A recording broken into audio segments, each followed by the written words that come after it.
Hello everyone. SD forum class में आप सभी का स्वागत है। बच्चों, आज हम आपके लिए इलेक्ट्रिसिटी का पार्ट 4 लेके आए हैं। इस पार्ट 4 में हम देखेंगे circuit diagram, Ohm's law, resistance and resistivity. तो चलिए शुरू करते हैं सर्किट डायग्राम से। बच्चों, बेसिकली सर्किट डायग्राम की अगर बात करें तो इलेक्ट्रिकल सर्किट में सेल या फिर बैटरी, एक प्लग की और switch, electrical components and wires. Wire के साथ ये सभी इलेक्ट्रिकल कंपोनेंट को कनेक्ट करके एक क्लोज पाथ बना के उसमें से इलेक्ट्रिक करंट को फ्लो किया जाता है।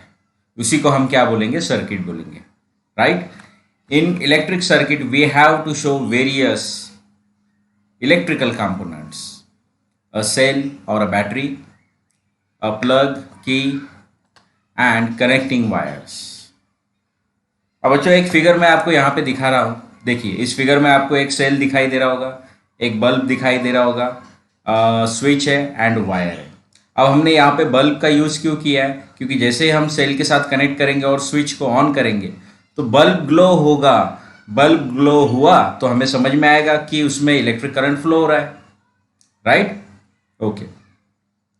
बट अगर एज इट इज़ मुझे अगर इसका एक स्केमेटिक डायग्राम बनाना है तो स्केमेटिक डायग्राम बनाने के लिए मैं हर बार जैसा सेल दिखाई दे रहा है, जैसा स्विच दिखाई देता है ओरिजिनली, और जैसा बल्ब दिखाई देता है, अगर मैं हर बार वैसा ही बनाता रहूँ तो टाइम भी बहुत ज़्यादा लगेगा और वो बनाना इतना आसान भी नहीं है ना। इसीलिए साइंटिस्ट ने क्या किया है, हर इलेक्ट्रिकल कंपोनेंट के लिए कुछ सिंबल्स बनाए हैं। जैसे फॉर एग्जांपल सेल के लिए अलग सिंबल होगा, बैटरी के लिए अलग सिंबल होगा। अब इन सिंबल का यूज़ करके हम स्केमेटिक डायग्राम बनाएंगे और इस सिंबल की वजह से ही क्या होगा, हमारा जो रिप्रेजेंटेशन होगा इलेक्ट्रिक सर्किट को, तो वो एकदम से इजी हो जाएगा, आसान हो जाएगा, राइट। तो एक काम करते हैं, सबसे पहले हम उन सिंबल्स को समझने की कोशिश करते हैं। तो देखिए, आपको एक टेबल दिखाई दे रहा होगा। टेबल में एक साइड से आपको कंपोनेंट्स दिखाई दे रहे, एक साइड से सिंबल्स दिखाई दे रहे, राइट। तो सबसे पहले सिंबल देखिए इलेक्ट्रिक सेल का, राइट। 1 मिनट, मैं यहाँ पे एक ये ले लेता हूँ। चलो देखते हैं। देखिए, इलेक्ट्रिक सेल के लिए ये ऐसा सिंबल हमने बनाया। सिंबल कैसा है? देखिए, हॉरिजॉन्टल लाइन है, फिर एक वर्टिकल लाइन है बड़ी वाली, फिर बीच में थोड़ा स्पेस है, फिर vertical line and horizontal line, right. जो बड़ी वर्टिकल लाइन है वो पॉजिटिव टर्मिनल को शो कर रही है एंड जो छोटी वर्टिकल लाइन है वो किसे शो करती है? नेगेटिव टर्मिनल को। तो ये किसका सिंबल हुआ? इलेक्ट्रिक सेल का सिंबल हुआ। अब बैटरी, अगर हम इलेक्ट्रिक सेल को ऐसे ही लाइन वाइज अगर 3-4 इलेक्ट्रिकल सेल अगर हमने लगा दिए, मतलब कॉम्बिनेशन ऑफ सेल्स का अगर हम ये कर रहे हैं, सिंबल बना रहे हैं ऐसा कंबाइन करके, तो वो हमारा किसका सिंबल बन जाता है? बैटरी का। बैटरी क्या होती है? कॉम्बिनेशन ऑफ सेल होती है, राइट। उसके बाद में हम आते हैं प्लग की, राइट। अब देखो, प्लग की और स्विच, प्लग की बोल सकते हो उसे या स्विच बोल सकते हैं, राइट। तो इसका सिंबल कुछ ऐसा होगा। अब इस सिंबल में आपको ब्रैकेट जैसा दिखाई दे रहा है, इस ब्रैकेट के अंदर स्पेस है, कुछ भी नहीं है। इसका मतलब ये स्विच कैसा है? ओपन है, राइट। जब इस ब्रैकेट के अंदर हम ऐसा कुछ डॉट डाल देंगे तो यही हमारा स्विच क्या बन जाएगा? क्लोज स्विच बन जाएगा, राइट। ओके। फिर जब भी हम दो वायर्स को ज्वाइन करते हैं, दो वायर्स को ज्वाइन करेंगे तो उनका सिंबल कुछ ऐसा बनेगा, उल्टा टी, राइट। और यहाँ पे बड़ा सा ऐसा ब्लैक डॉट या कोई भी डॉट। जब दो वायर है एक दूसरे के साथ ज्वाइन नहीं की है एंड वो एक के ऊपर एक वायर क्रॉस हो रहा है, फॉर एग्जांपल एक कनेक्शन यहाँ जा रहा है और एक कनेक्शन ऐसा जा रहा है, तो ये वायर एक दूसरे को कैसे हो रहे हैं? क्रॉस हो रहे हैं, राइट। तो उसे हम इस सिंबल से रिप्रेजेंट करेंगे। उसके बाद में इलेक्ट्रिक बल्ब के लिए ये वाला सिंबल ज़्यादातर हम यूज़ करते हैं और इसी को हम देखेंगे, करेक्ट। उसके बाद में register of a resistance R, तो ये हम रेजिस्टेंस का सिंबल हर बार इलेक्ट्रिक सर्किट में यूज़ करेंगे। इसे ज़रा ध्यान से अपने दिमाग में फिट कर लेना बच्चों। ये जितने भी आपको सिंबल्स दिखाई दे रहे हैं, ये सभी सिंबल्स की मदद से ही हम हमारा इलेक्ट्रिक सर्किट डायग्राम बनाएंगे, राइट। ओके, उसके बाद में वेरिएबल रेजिस्टेंस और रियोस्टाट, ये देखिए इस सिंबल से हम रिप्रेजेंट करते हैं। वेरिएबल रेजिस्टेंस क्या होता है, रियोस्टाट क्या होता है, वो हम बाद में देखेंगे। उसके बाद में एमीटर, आप सबको पता है एमीटर का काम क्या होता है। एमीटर का काम इलेक्ट्रिक करंट के मैग्नीट्यूड को मेजर करना होता है, right. Similarly volt meter, volt meter मतलब हम वोल्ट को मेजर करेंगे, राइट। ओके, अब बच्चों इसमें जो सबसे इम्पोर्टेंट है वो इम्पोर्टेंट वाले सिंबल कौन कौन से देखिए। सबसे पहले तो ये इलेक्ट्रिक सेल, सेकेंड बैटरी, इसके बाद में ये दोनों switches and electric bulb, resistance, ammeter and voltmeter. ये जितने भी मैंने रेड मार्क से टिक किए है ना, यही हमें सबसे ज़्यादा इलेक्ट्रिक सर्किट में काम आने वाले, मतलब इनका हम ज़्यादा यूज़ करने वाले, करेक्ट। ओके, नाउ अब हमने सब सिंबल्स को देख लिया है, करेक्ट है। तो अब हम इन सिंबल की मदद से इलेक्ट्रिक सर्किट को बनाने की कोशिश करेंगे। देखिए ये वायर है, फॉर एग्जांपल मैंने यहाँ पे क्या कर दिया है, एक सेल लगा दिया। अब सेल एक्चुअल में दिखता कैसा है हमें पता है, बट मैं यहाँ पे किसका यूज़ कर रहा हूँ, सिंबल का यूज़ कर रहा हूँ। इस सिंबल को देख के मुझे पता चल रहा है कि यहाँ पे हमने इलेक्ट्रिक सेल का यूज़ किया है, राइट। ओके, इसके बाद में यहाँ पे मैंने एक स्विच बना दिया।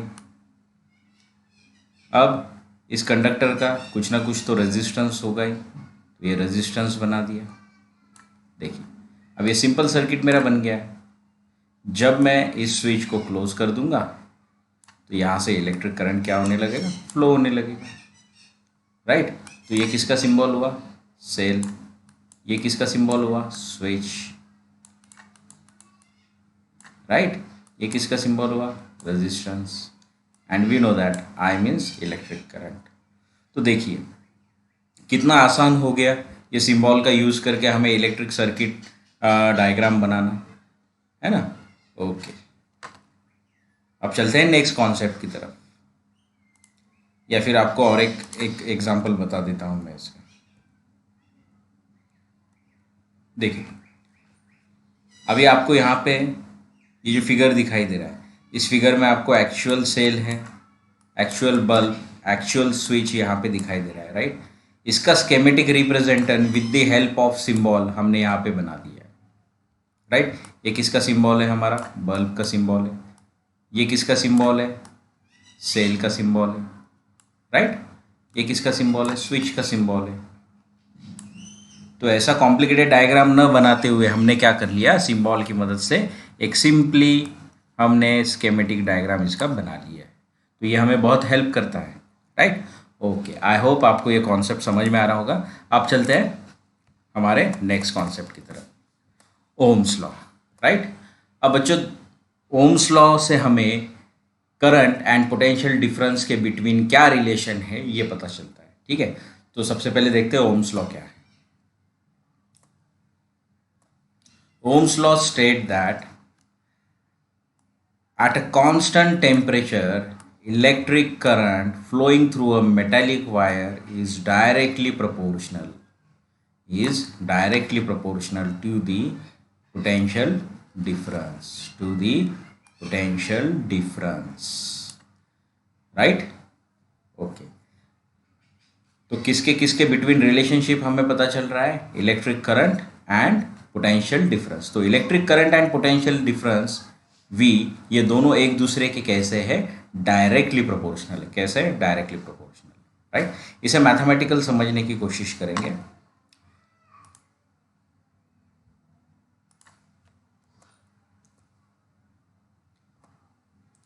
देखिए करंट हम किससे रिप्रेजेंट करते हैं, लेटर I से, एंड पोटेंशियल डिफरेंस को हम कैसे रिप्रेजेंट करते हैं, V से।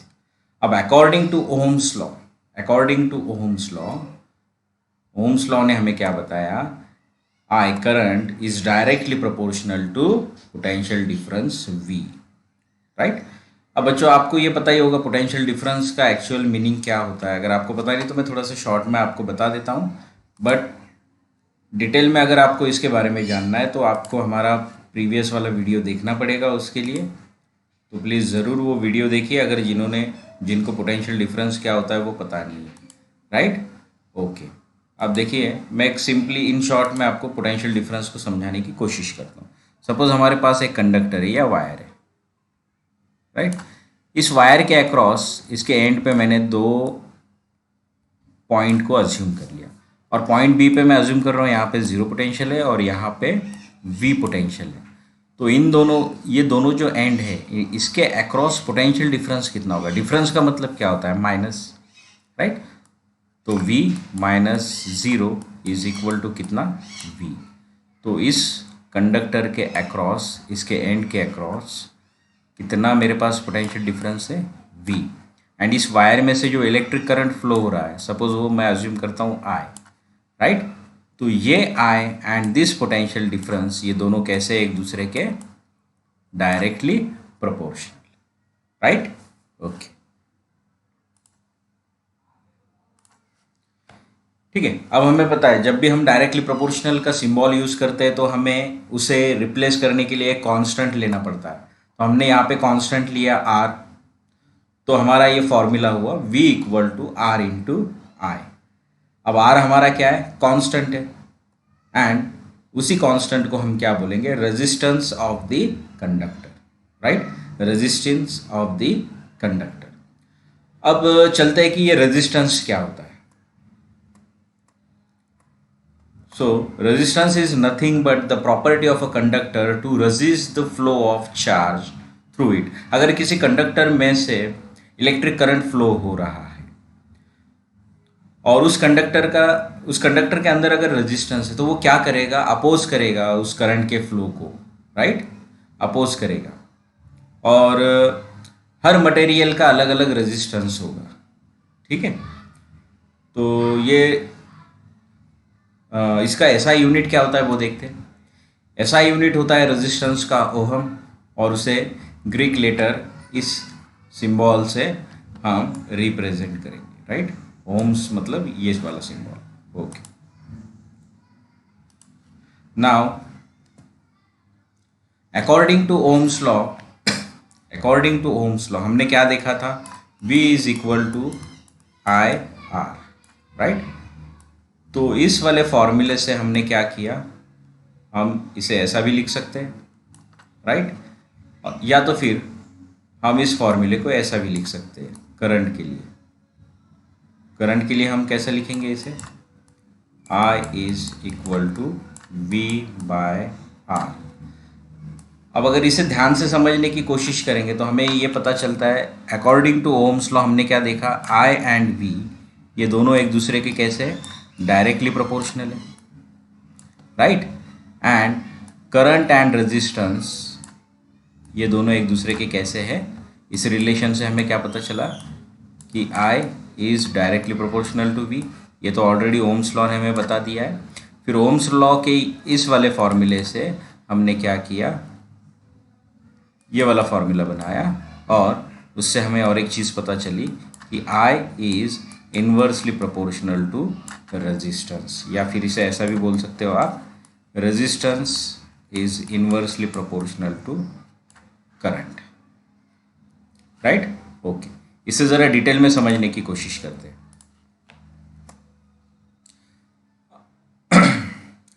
सबसे पहले ये देख लेते हैं 1 ओम की डेफिनेशन क्या होगी।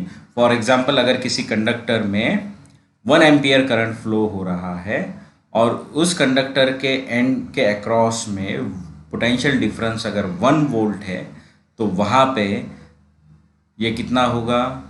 रेजिस्टेंस कितना होगा? 1 ओम का रेजिस्टेंस होगा।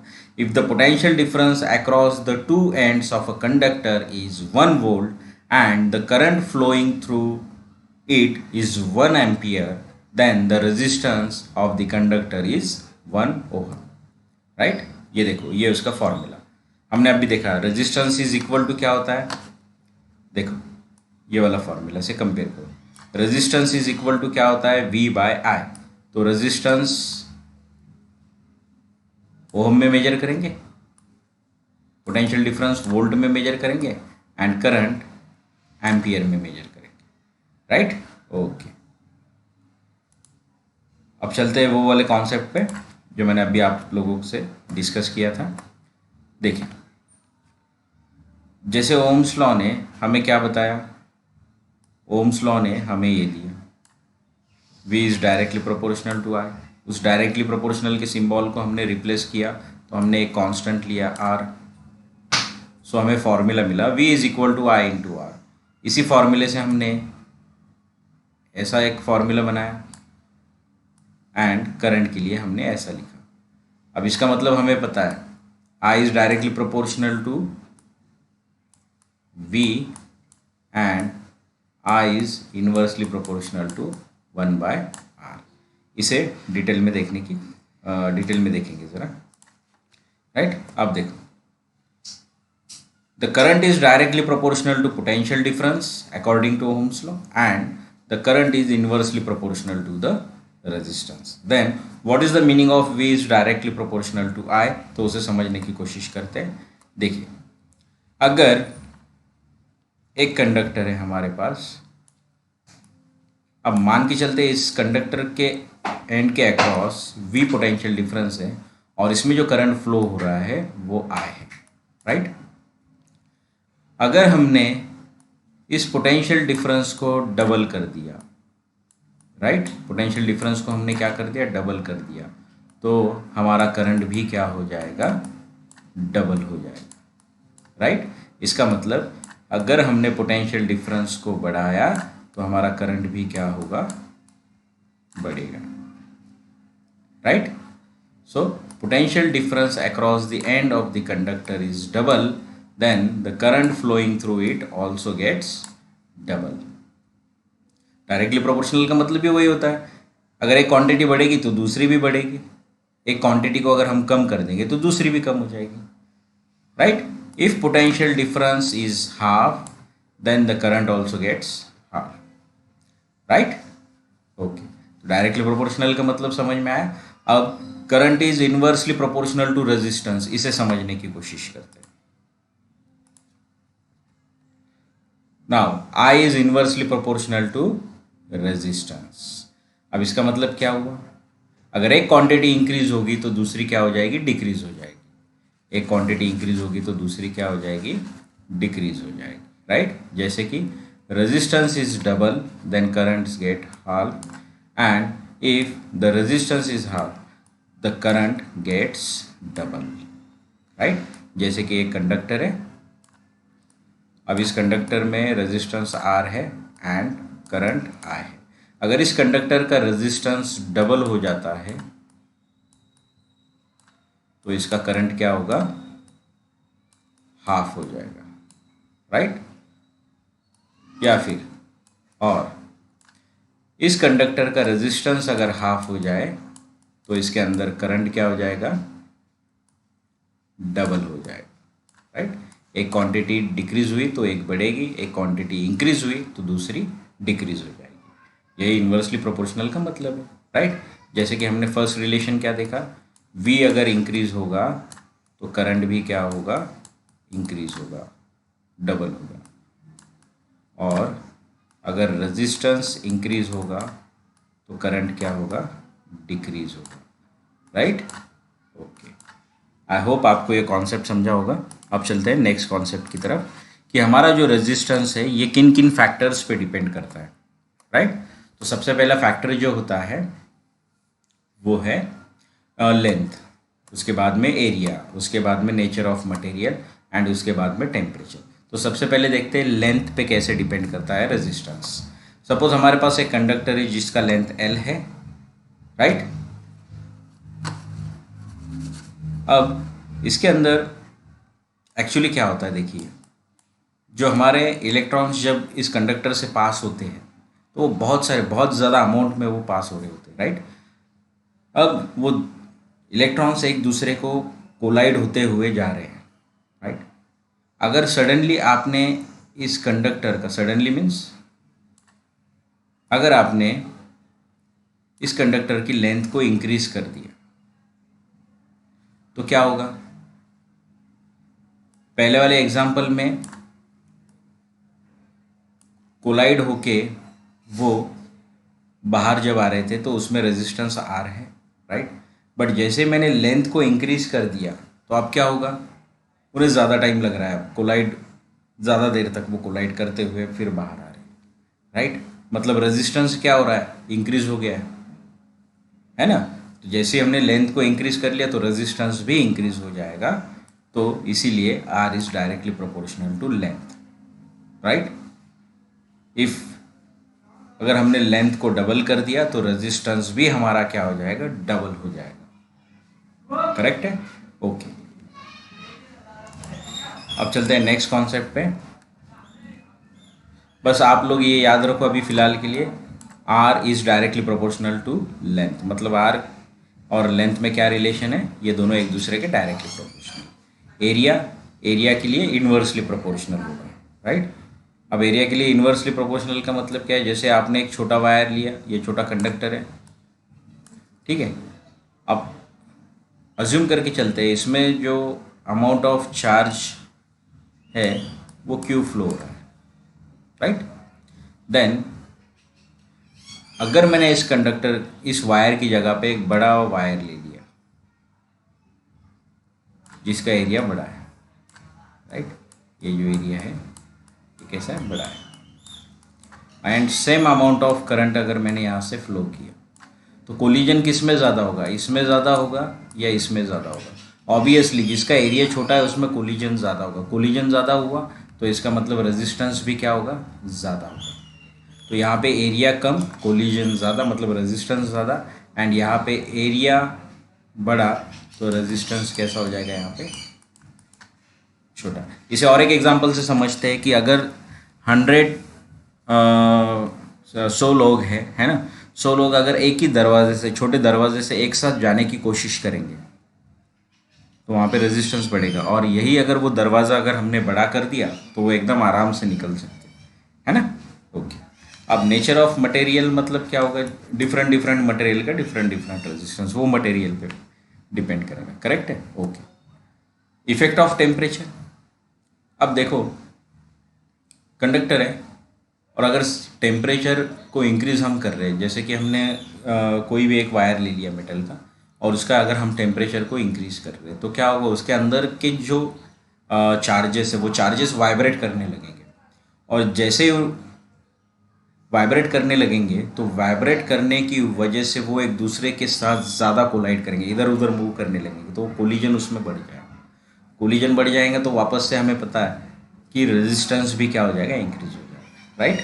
So the resistance of all pure metal increases on rising the temperature and decreases on lowering the temperature, correct, okay.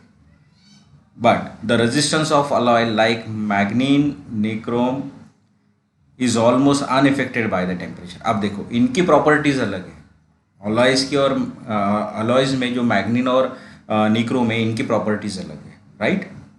तो इसीलिए उन पर टेम्परेचर का ज़्यादा इफेक्ट नहीं होता, ओके। अब चलते हैं नेक्स्ट पॉइंट पे हमारे, रेजिस्टिविटी, राइट। अब हमने रेजिस्टेंस के लिए क्या देखा था कि R is directly proportional to length and R is inversely proportional to area. अगर हमने इन दोनों फॉर्मूले को कंबाइन कर लिया तो हमें डायरेक्टली फॉर्मूला क्या मिलेगा,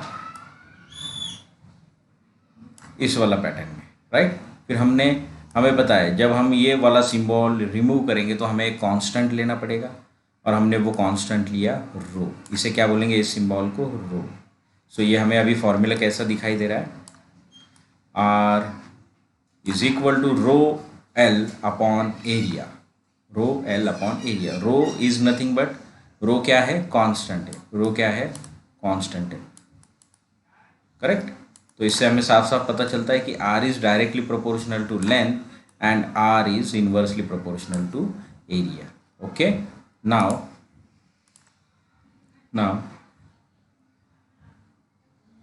इसके लिए फॉर्मूला कैसा बनेगा, फिर लेंथ इसके अपॉन में चली जाएगी और एरिया इसके मल्टीप्लिकेशन में चला जाएगा, है ना।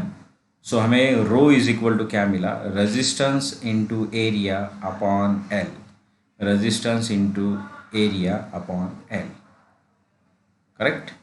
नाउ रो, इस सिंबल को हम बोलते हैं rho. Rho is nothing but it is a constant of proportionality and is called the electrical resistivity या फिर resistivity of a material of a conductor. अब यहाँ पे समझने वाली बात यह है कि हमने देखा था resistance is directly proportional to L. अगर हमने लेंथ को इंक्रीज किया या डिक्रीज किया तो रेजिस्टेंस पे अफेक्ट होगा, राइट। बट जो रेजिस्टिविटी है, जो रो है, ये लेंथ पे डिपेंड नहीं करता। फॉर एग्जांपल आपके पास कॉपर ये मटेरियल है और उसकी लेंथ ये है सपोज एल, एंड वही कॉपर का मटेरियल है, कंडक्टर है कॉपर का सेम मटेरियल, अब इसकी लेंथ है 3L, राइट। तो इसके रेजिस्टेंस तो चेंज होगा बट रेजिस्टिविटी ये सेम रहेगी। कॉपर की रेजिस्टिविटी सपोज मान के चलते हैं x है, तो आप कितने भी बड़े लेंथ का कॉपर वायर ले लीजिए या कितना भी बड़ा एरिया का कॉपर वायर ले लीजिए, उसकी रेजिस्टिविटी अगर x है तो कॉपर की x ही रहेगी, राइट। अगर आपने एल्यूमिनियम ले लिया, अगर एल्यूमिनियम की रेजिस्टिविटी y है तो कितने भी बड़े लेंथ का आप एल्यूमिनियम का वायर ले लो, कितने भी बड़े एरिया का आप एल्यूमिनियम का वायर ले लो, राइट। तो एल्यूमिनियम की रेजिस्टिविटी ये y ही रहेगी, ठीक है, ओके, ठीक है। देखिए SI unit of resistivity is ohm metre. ये कैसे आया यूनिट, देखिए हमने फॉर्मूला क्या बनाया, rho is equal to R A upon length. इसका यूनिट क्या होता है, ओहम, एरिया का unit metre square and length का मीटर, तो 1 मीटर कैंसिल हो जाएगा, तो क्या बचा यहाँ पे, ओहम मीटर, करेक्ट, ओके। देखो मैं वापस रिपीट कर रहा हूँ, रेजिस्टिविटी ना लेंथ पे डिपेंड करेगी ना उसके एरिया पे डिपेंड करेगी। रेजिस्टिविटी ये डिपेंड करेंगी ओनली एंड ओनली उसके नेचर ऑफ मटेरियल पे, nature of material, right, okay.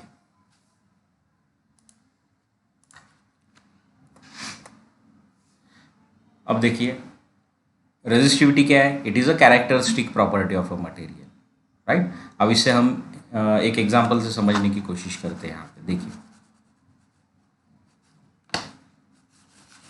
1 minute,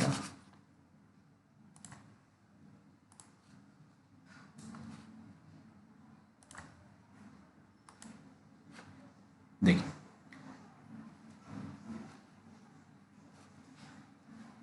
the metals and alloy have very low resistivity in the range, देखो 10 to the power minus 8 ohm metre and 10 to the power minus 6